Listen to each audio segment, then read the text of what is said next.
Hello. This video is about managing big negative emotions in children using the Zones of Regulation, which is a curriculum designed to teach your child how to identify their emotions, identify emotions in others, and develop skills to deal with those big negative emotions. It can be hard to manage big negative emotions in ourselves and let alone in children. But don't worry.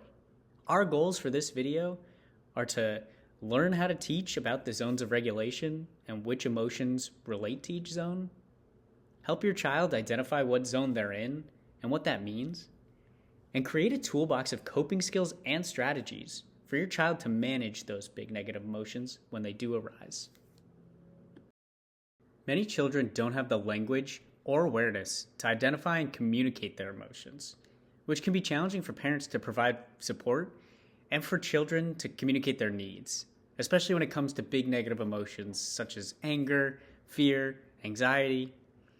Today we're going to be talking about emotional regulation, which are the processes that are responsible for controlling your emotional reactions in order to meet your goals. This includes monitoring, evaluating, and modifying the intensity and timing of your emotional response. This can be challenging for adults, let alone children, but this video will provide activities, information, and ideas in terms of how to manage big negative emotions in your children.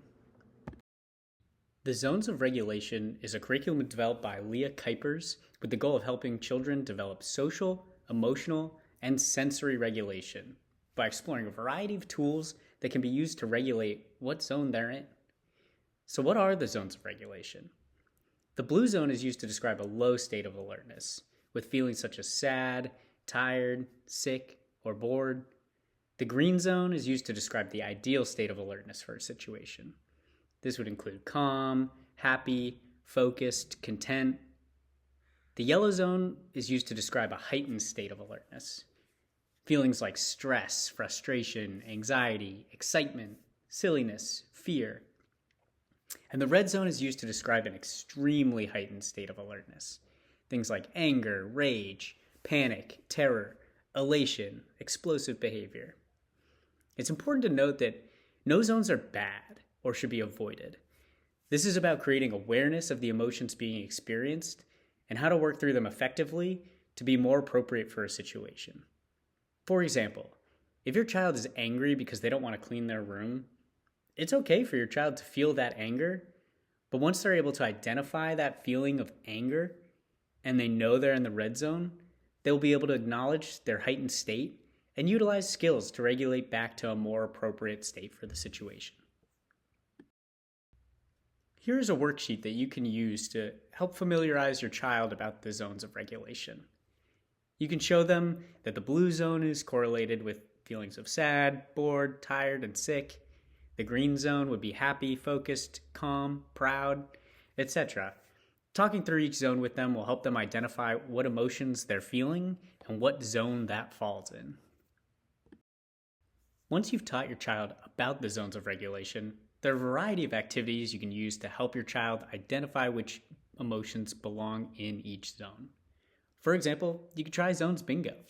Using this worksheet, you can pick a zone, for example blue, and your child can fill out a space with an emotion from the blue zone, such as tired. This provides your child an opportunity to identify emotions and connect them to each zone, which can help create awareness of what that emotion might mean. Once your child has an understanding of the zones of regulation and the corresponding emotions, next, you'll want to teach your child how their actions can affect others. This helps to create awareness of how others are feeling, but it also provides an opportunity to model ways to deal with big negative emotions. This is an Understanding Perspectives worksheet. It allows your child to acknowledge what zone they're in, how others around them might be feeling and thinking, and what they might do to react to that zone. This example uses other kids, but you can also use how the zone your child's experiencing might make you feel, might make you think, and how you might react to that. Another activity similar to this is talking through situations or role-playing where big emotions might show up. You can talk through how each person in this situation may be feeling, what zone they're in, and collaborate on ways to navigate those big negative emotions in a healthy way. It's important to note that you shouldn't be directive. You want to let your child lead. Instead of dismissing their ideas, offer an alternative perspective based on the corresponding feelings and talk through those possible solutions.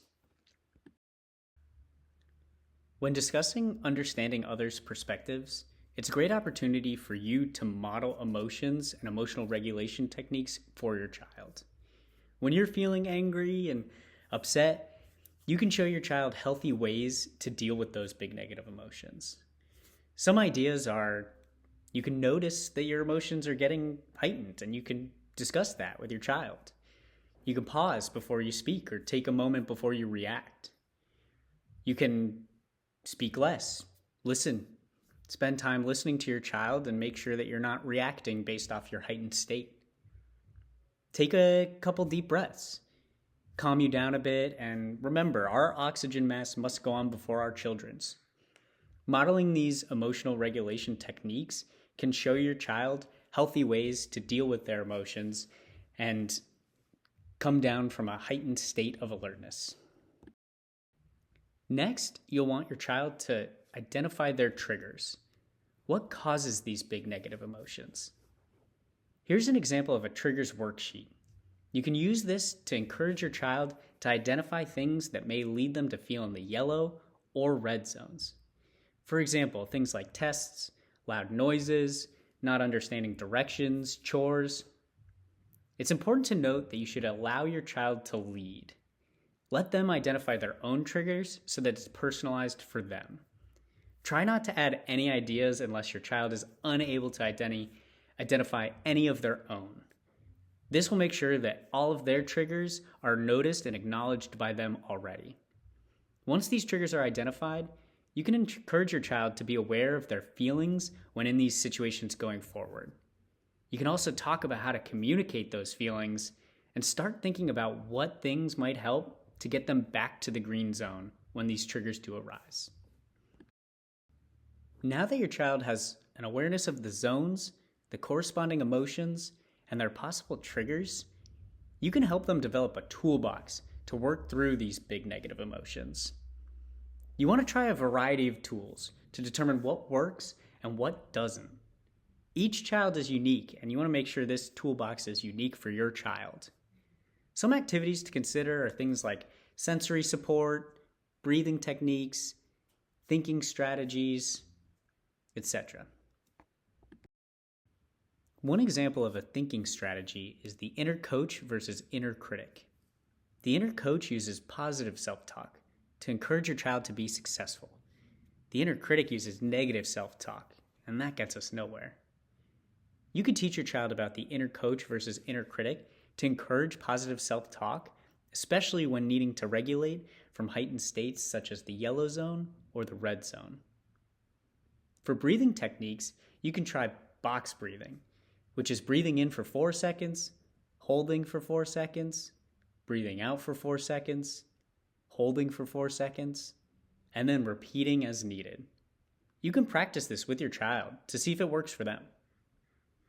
Some ideas for sensory support are things like fidgets, stuffed animals, and Play-Doh. Based on your child's needs, you can try tools for all of their senses and see what works best. Once your child has identified a few tools that work, you can create a physical toolbox with those tools in them, or simply write them down to encourage your child to use them in situations where they might be in the red zone or yellow zone and are trying to regulate back to the green zone. After this video, your child should know about the zones of regulation, the emotions that correlate with each zone, what zone your child might be in and what that means for them, what their triggers are that cause big negative emotions, and they should have a toolbox of coping skills and strategies to manage those big negative emotions. All of the information, activities, and worksheets we mentioned can be found at the Zones of Regulation website, as well as many additional resources to help you and your child manage big negative emotions.